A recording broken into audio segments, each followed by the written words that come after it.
I'm talking about is getting a relationship with your breath. Okay. Meaning that for you to do that, it's very easy to do. It's very easy not to do. And Yes. I ask like people that I work with all the time, I want you to practice 3 to 5, maybe 7 times a day where you're just dropping into your breath, meaning you're pushing out everything, like for 3 seconds, for 4 seconds, maybe 5 at most, and then let it go. Just drop into your breath. Give me 2 or 3 breaths, and then let go. Because in that moment, you got into the here and now. You got into the present. The present, And if you can do that, right? If you can do that, that's a lot of control. And the reason why it's beautiful to have a relationship with your breath is because what I deal with and what I teach is that every day we're surrounded by an emotional hurricane, and that emotional hurricane can be inside of us or outside of us. So what happens in the middle of a hurricane, the eye of the hurricane? It's calm. How do we get calm? We got to get into our breath. So no matter how chaotic a situation is, or how stressful something is, get into your breath. Because if you have your breath, you have your mind and you have your body real quick. That's how fast it works. But we have to get into our breath and have a relationship with it.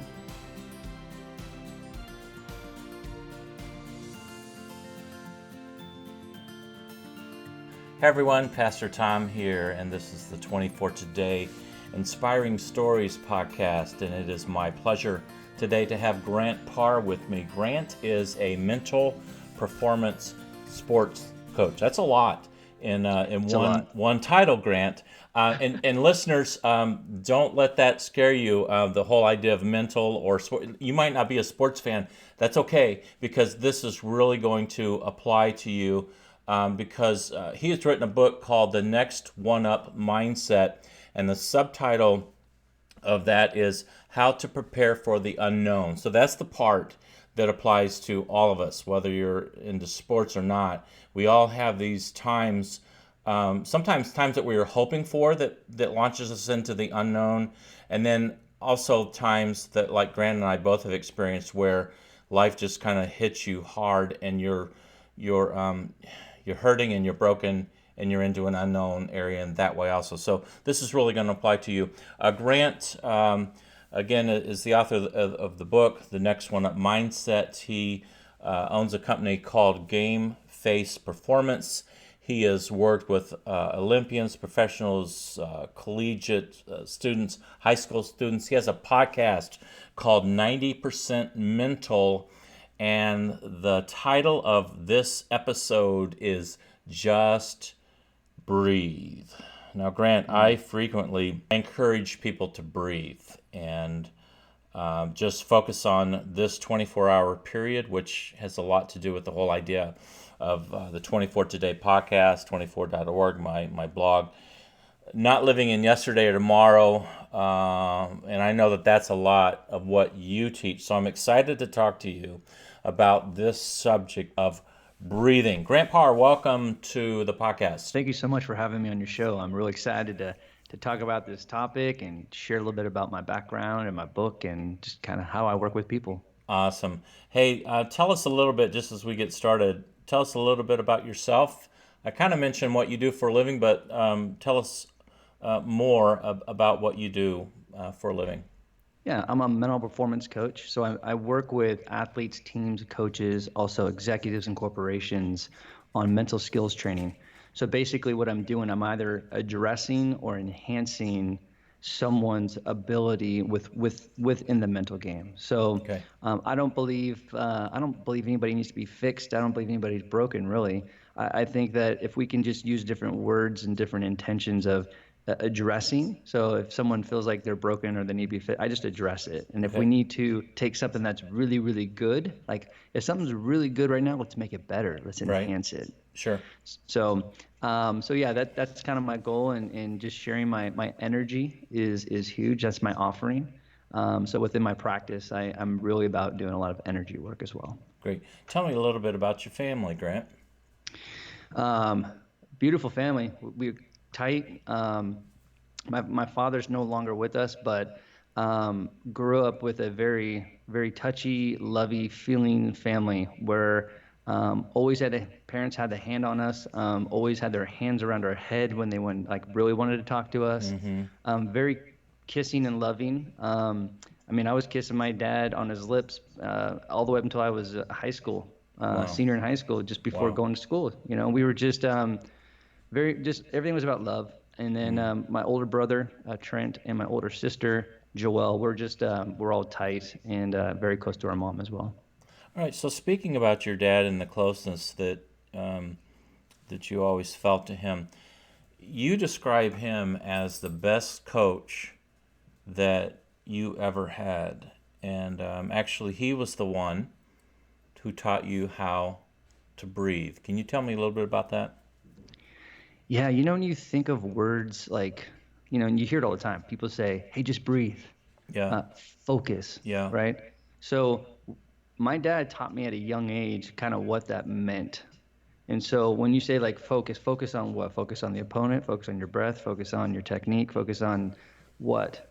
So he would really, when he talked to us and he'd say breathe, he would literally, like, he wouldn't talk to us until we got into our breath. Because there's a lot of times where he used that word, like, hey, just breathe. It's because we were very emotional and we were young. My brother and I, and my sister, when I was playing baseball, this is where he started working on mental skills with my brother and I.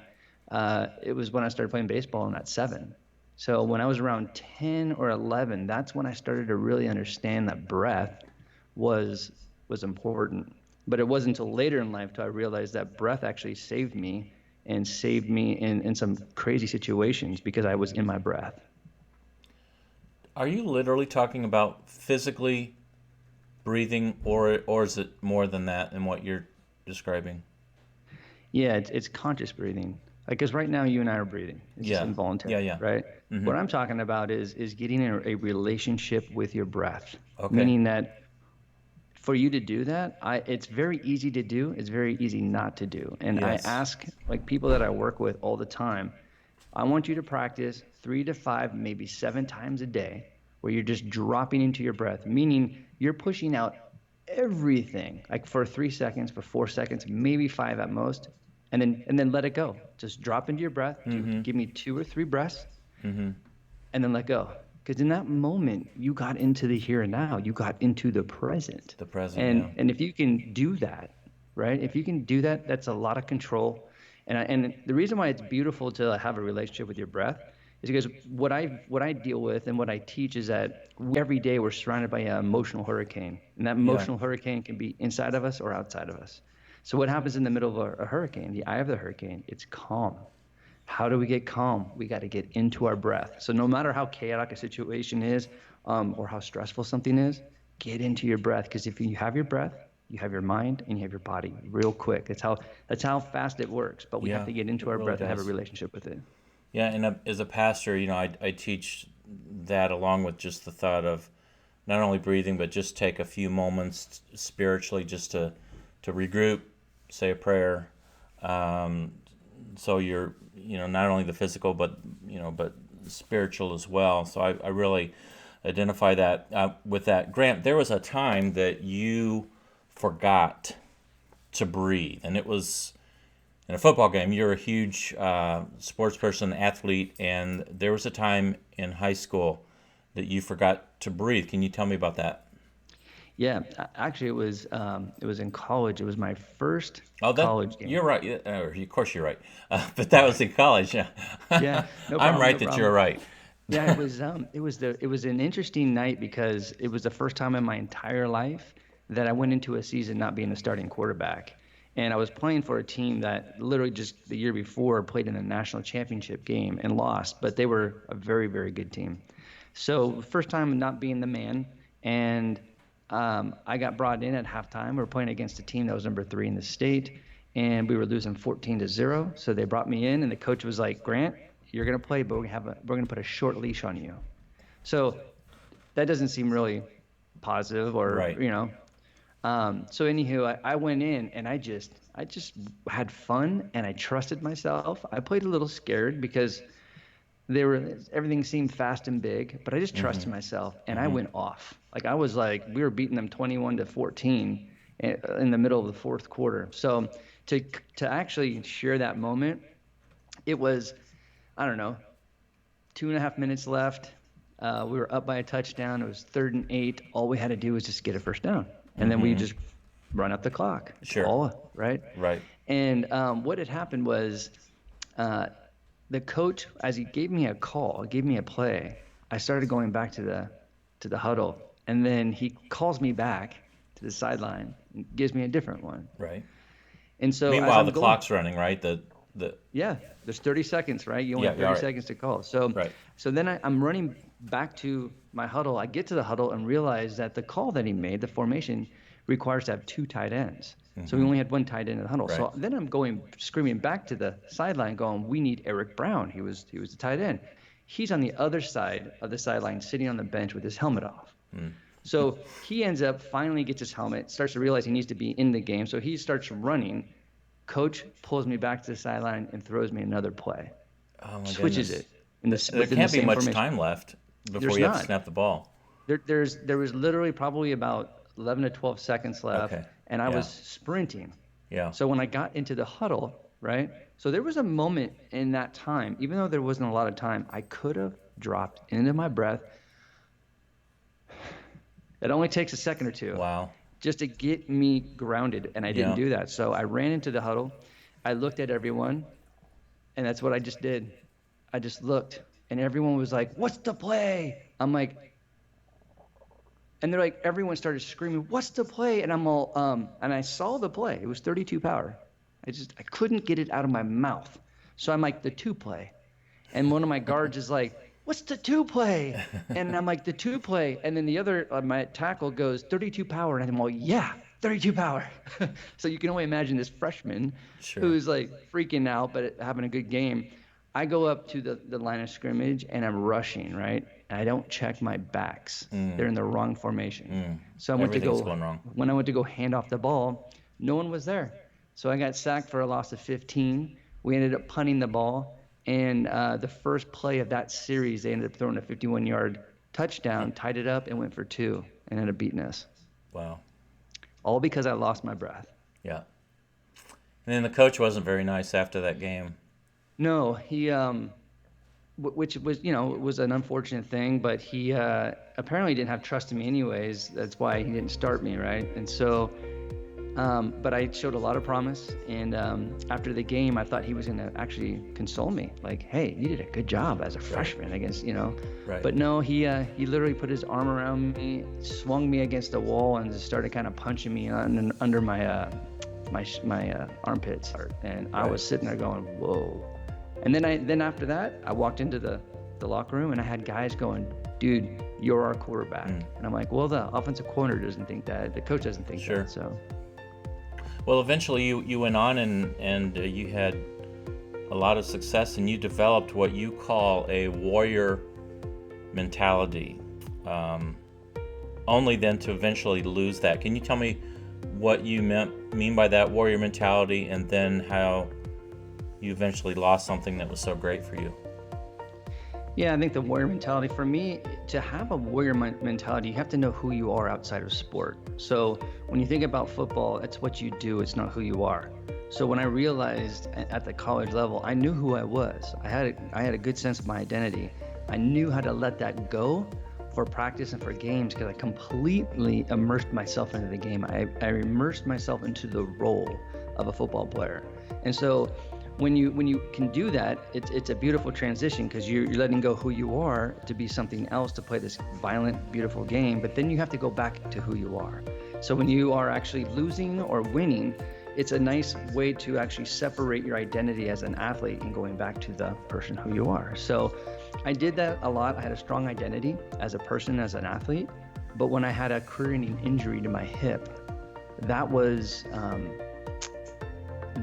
when I had one more year left, and I was upset that I was being pushed out of the game because of my hip, and I couldn't play anymore. So that was where I lost it. I made a choice to go, I'm frustrated. I don't like being a quarterback. I don't even want to talk about being a quarterback. And it was almost 2 decades where I got away from it. Like, I was really frustrated. I couldn't talk to you about being an athlete. So when I went through all my surgeries with my hip, and I was handicapped for about 4 years from my first surgery, there was something that I it just, I had to reignite this inner warrior, this athlete, because I was losing who I was really quick. So 20 years, and then having to deal with the surgery, feeling different physically, and then losing the identity that you had of being a football player. That was the lowest of times for you. It was, and again, we're as humans, we're meaning making machines. So we make meaning out of a lot of stuff. And Mm. so the meaning as a young kid, as being a quarterback, I was fortunate. I played quarterback for 13 years. I was always a starter, was very likable. When you go through high school, and this was my journey, on top of being the quarterback and being popular, I was homecoming king every year, except Okay. for my freshman year, right? So Okay. when you have this persona and you have this, like, I'm the guy, I'm the man, Yeah. and Yeah. then when it goes away, and then people want to relive, hey, I remember. No, I don't even want to remember. And so it took me a while to actually get to the point where, like, today I'm 45 years old, I'm still an athlete, but for Mm-hmm. about 2 decades I couldn't tell you that I was an athlete. I Mm-hmm. couldn't tell you that I broke records. I just couldn't. But I found the joy and I found the love within myself. And so Mm. now I'm back, and I've been back, and it's been a beautiful experience, actually. I like that phrase, meaning making machines. Is That's what we are as human beings. So that it sounds to me like you're saying we have this desire just to always find meaning to everything, which can be good if we can put a good label on it, but it can Right. also be really bad, right? Right. Case in point, I ask this question all the time, especially when I'm working with athletes. Is stress good or bad? Is pressure good or bad? Is anxiety good or bad? And really what it comes down to, do you think it's good or bad? Mm. Like, when nerves, I ask that all Mm-hmm. the time. In high school, at the high school Mm-hmm. level, I would say 90% of the athletes that I ask that question, most of them say that nerves are negative. Well, Mm-hmm. why? Nerves are actually good. If you tell Mm. yourself good and you can control it with your breath and control your nerves with visualization and self-talk all the way up to the beginning of the game, man, that's beautiful because you can use that energy. And usually that energy kind of dissipates and kind of fades away as soon as you play. But your body's just telling you you're ready to perform. And that's a great thing. But there's a lot, the relationship, people just feel like that nerves are bad. Stress Mm-hmm. is bad. There's good Mm-hmm. stress, right? Mm. And when you think about, here's another example. When you think about the Super Bowl, World Series, NBA Finals, like, Mm-hmm. yeah, that's the be all end all. But people make meaning out of it. Like, oh my gosh, it's a Super Bowl. Okay, well, what's changed about the game? Did the rules Mm. change? Mm-hmm. Nothing's changed. Right. It's just the meaning that you put in it, so which affects our emotions and our thoughts. What a great thought, though, because I naturally think if I'm feeling anxious that's a bad thing. But if I could look at it as this is my body preparing me for something very big, the adrenaline rushes, so that I can be ready for something really great.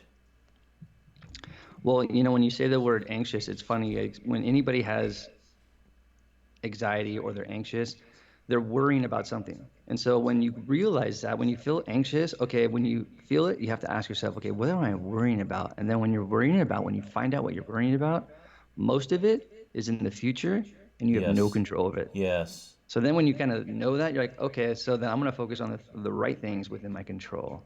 So that's why we talked about, like, living in yesterday and tomorrow. Like, we call that past living and pre-living. If we can, if we don't live in those two realms and we're living in now, that's what we can control. That's Yeah. what we want, right? Sure. It's easy to do, but it's hard to do at times depending Sure. on someone's life, what they're going through.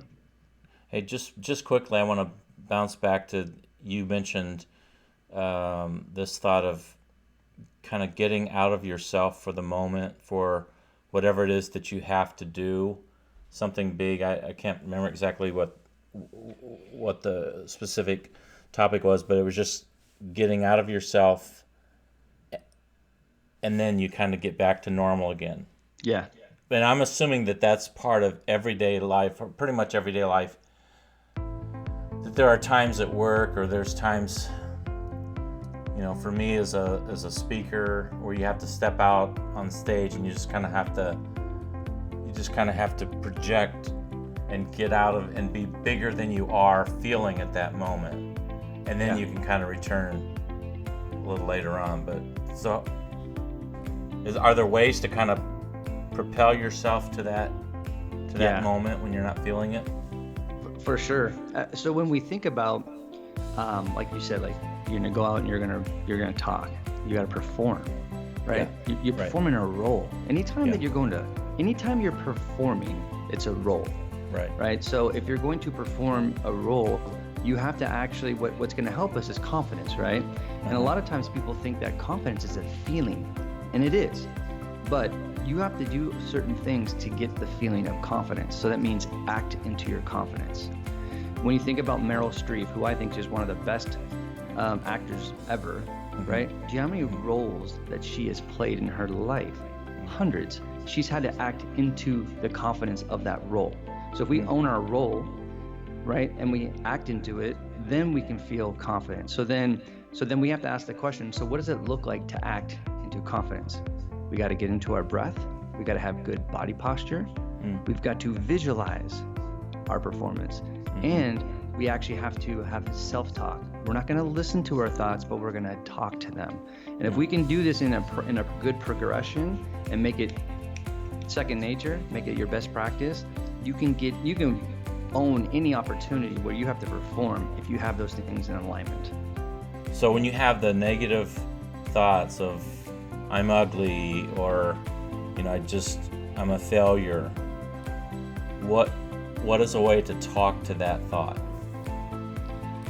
Well, there's a few things. So this is really interesting. I think what happens when we start listening to our thoughts and we start listening to the negativity, typically when we do that, generally speaking, it's when we're alone. So when we're in your room or in your office, in your cubicle, I call that the devil's room. I do. Like when you're just sitting there and you're listening, you're putting yourself in the effect of these thoughts. What I'm going to ask you, to your listeners and anyone, to empower themselves, get out of that room. Like literally, if you're really negative in your head, remove yourself and do a few things. Put some music on. Okay. For the most part, music is so universal. It will change the way you breathe. If you drop into it, it changes the flow of your blood.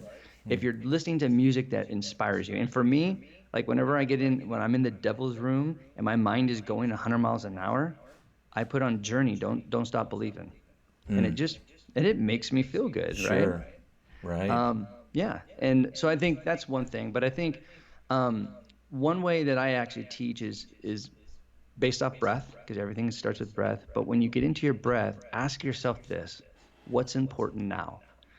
Win, W-I-N, I call it the win mindset. I love that. Yeah. I think when you can recalibrate and refocus, you know your thoughts, you got some self-awareness going, your thoughts are going 100 miles an hour, you get into your breath, ask yourself what's important now, and if you can act on that, regardless what the result is, but if you can act on it, then to me that's winning. To me that's success, because you're getting back into control.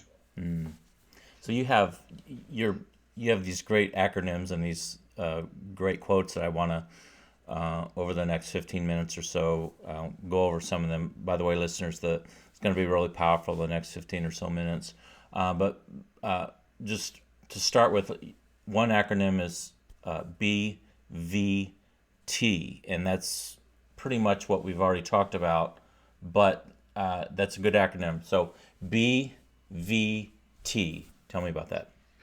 So BVT, basically, I put in, well, to be honest with you, there's another acronym that I know you're going to bring up. It's called MVP. So the MVP was created by my mentor, Grant Parr. And so when I saw this process, MVP, which is meditation, visualization, and powerful self-talk, I was like, that is a very good strategy to actually connect the mind and the body, just doing it on a day-to-day basis. So doing your daily MVPs will allow you to be your own MVP. So when I started to do this and then teach it, I'm like, there's got to be another thing I can actually spin off that can actually help you more in the moment to deal with stuff. So that's how I created the BVT. So like I said, get into the breath, you breathe. which So is when the you have your B, breath, which is B, the B, breath. and then you visualize what you want to see yourself to do. And if you practice visualization enough times and you have a really good relationship with it, you can literally get that image in your head real quick, right? So you breathe, you see yourself what to do, and then you talk yourself.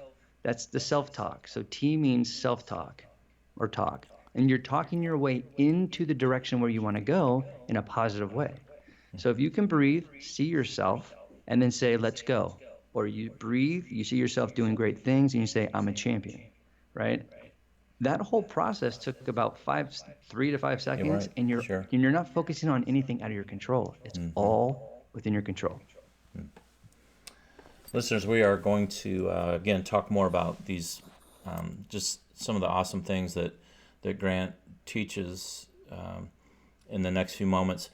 Just a reminder, this is the 24 Today Inspiring Stories podcast. I am Pastor Tom. You can find me at 24today.org. You can find me if you search 24 Today Facebook encouragement. You can find me there. I've got just a lot of encouraging thoughts, videos that I post daily. But let's talk about Grant Parr. Grant, you can find him at gamefaceperformance.com. That's gamefaceperformance.com. Grant, tell me a little bit about your website and what people will find there. Yeah, my website, you'll find you'll get a feel of my approaches and my packages and how I work with people. You also find all my podcasts there, so Oh, 90% yeah. mental. And then there's blogs on there. There's also if you want to buy my book, there's an Sure. opportunity to buy my book there. But yeah, and actually, I would say in the next 3 to 6 months, it's going to be a little bit more robust. I'm going to put more videos on there. I'm Okay. going to have more partnerships on there, and so I'm really excited to actually release that stuff. So it's going to be kind of a cool like mental performance portal for anyone that's interested in learning more about just mental performance training or about me. Good. So that's gamefaceperformance.com. And your podcast, if listeners, if you are a sports fan, you will enjoy 90% Mental, the podcast, just because Grant interviews a lot of athletes on there, coaches, and you'll find it interesting. Tell me about that topic or that title, 90% Mental. What's that?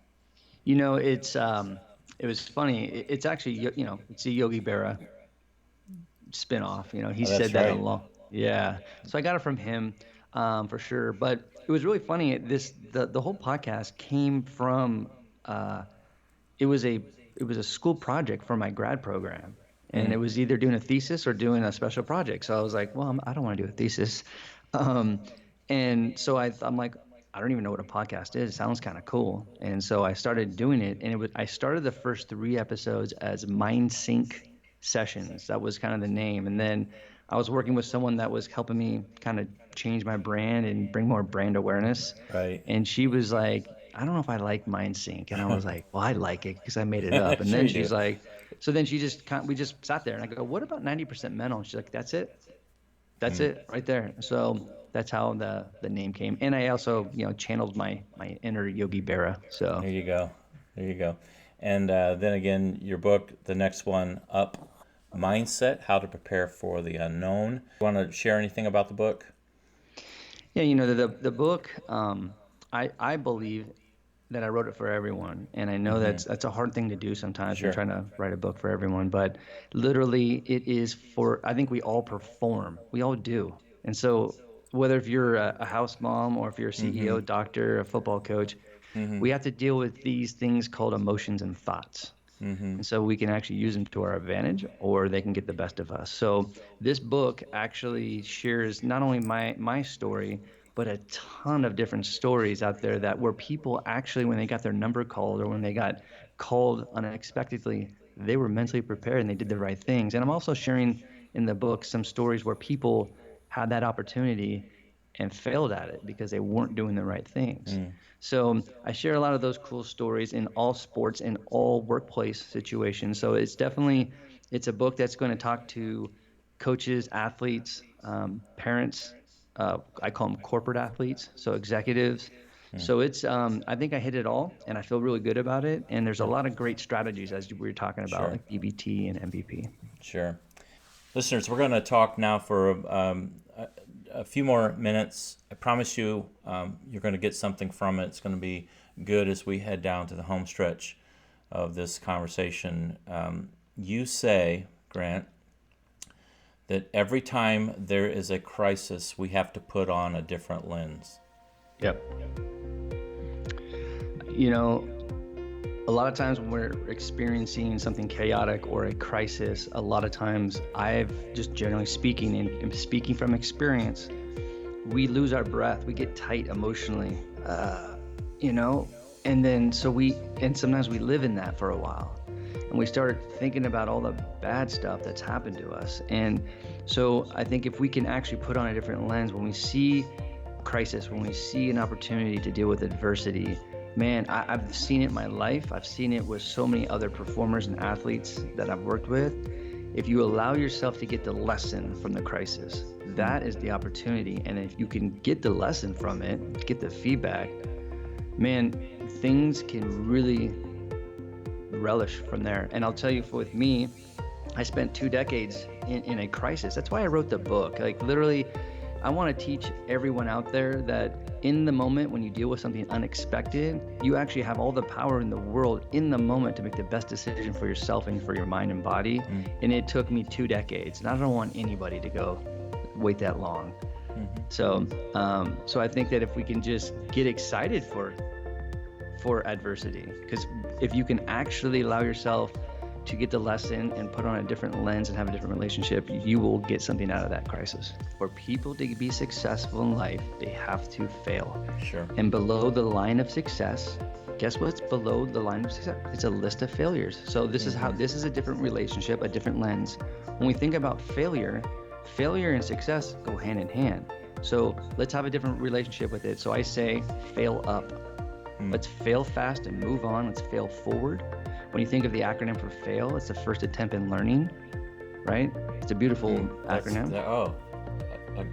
First attempt in learning. Fail. So let's fail up, because failing to me feels like it goes downwards, right? When you lose, you fail. But you know what? If we're going upwards to succeed, then let's fail up. Let's have a different lens on. Let's put a different lens on and have a different relationship with it. Now, Grant, you teach, and I quote, "Focus is a choice, confidence is an action, greatness is a decision." Yes.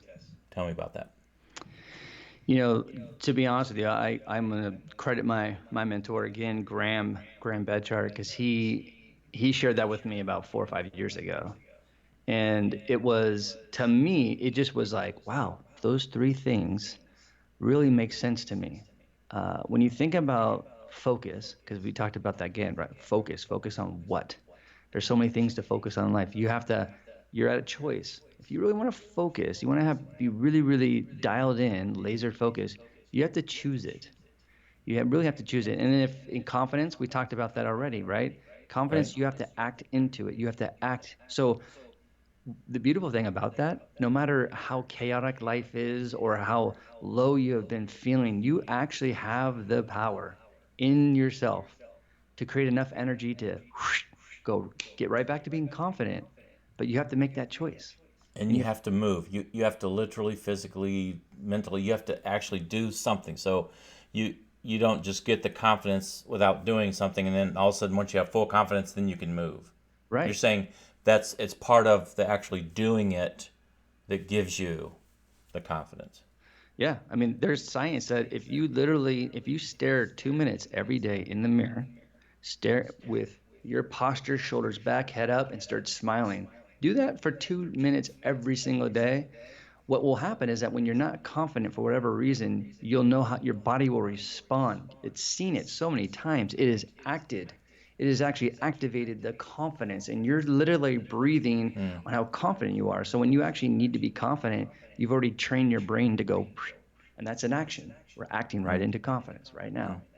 Grant, as we close, I'd like you to speak directly, if you will, to the listener.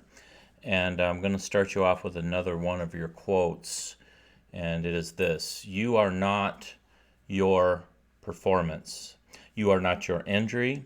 You are not your most recent setback.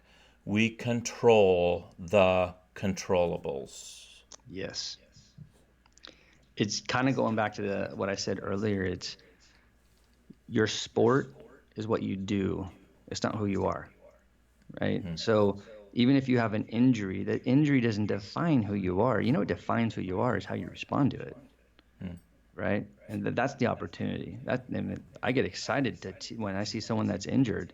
Like, man, do you realize the journey you're going to go on? Like, you're going to bounce back. Well, I don't know if I'm going to bounce back. It's hurt.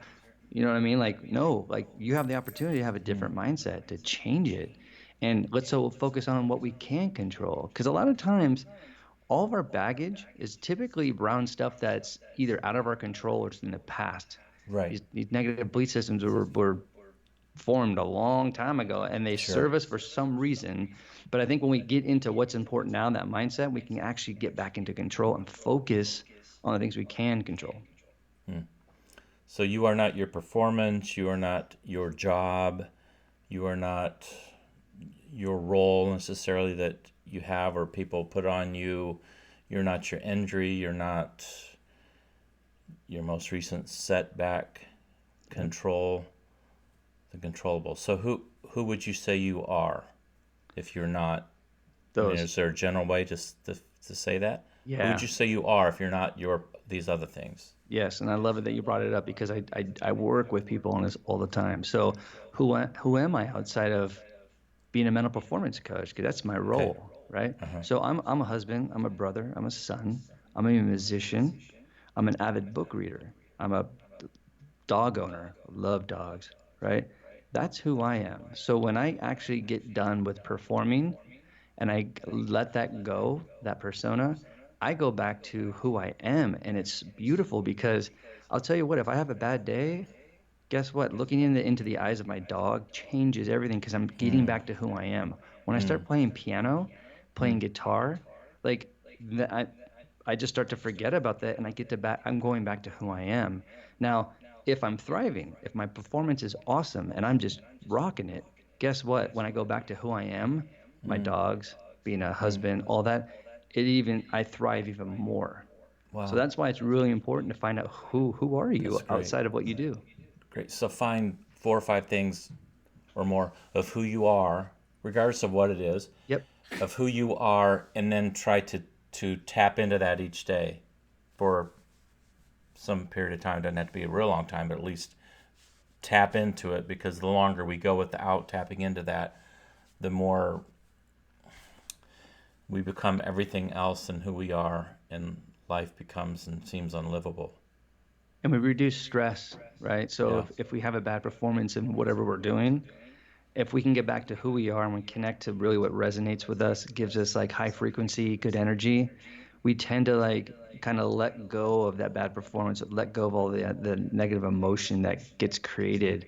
So that's why it's really, really good about identity. Like there's some athletes, there's some performers that everything they do is wrapped up into their performance. That's why I want to make sure that the performance is not who you are. It's just something you do. So if we can actually go back to who we are, it just allows us to manage stress, manages to get us back into control, getting back into the now. I always say this, intention equals mindset. If you want to have a mindset for the day, set your intention. Set your intention for work, relationship, whatever it is, set your intention and then breathe on it. Like literally, what does it look like and what does it feel like?